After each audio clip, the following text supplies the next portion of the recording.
Yeah, she's fine. She just pulled up with a slight groin strain at the end of her time in Australia, so we're just being really precautionary at this stage of the season, giving her a little bit extra time to fully recover. But she's in, you know, a large bulk of the session.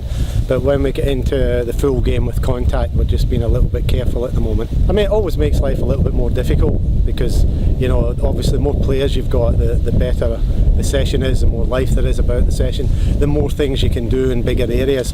And obviously it's great to have your whole team here when you're ready to start pre-season.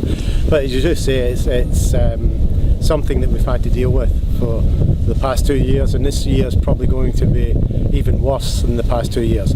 The good thing, I think, is that we've got now, you know, a core of players that have been with us for 3 years, so they kind of know how we work, how we operate, and there's a little bit more cohesion, and that makes it a little bit easier for players coming into the squad, and it also makes it a little bit easier when you're working without players who are away on international duty.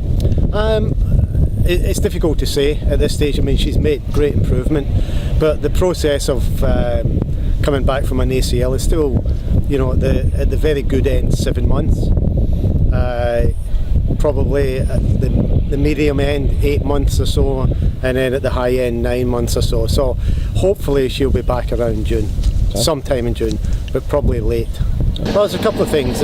One is that we'll probably bring in some more players from UCF. Once we just wanted to get a couple of days under our belt, so we got things organised, and then we'll bring a few more players in. But when we looked at video of Bridget and watched her in games, she's just a good football player. She's a good soccer player. I think she's got a good understanding of the game. I think she's comfortable in possession. I think she's very confident.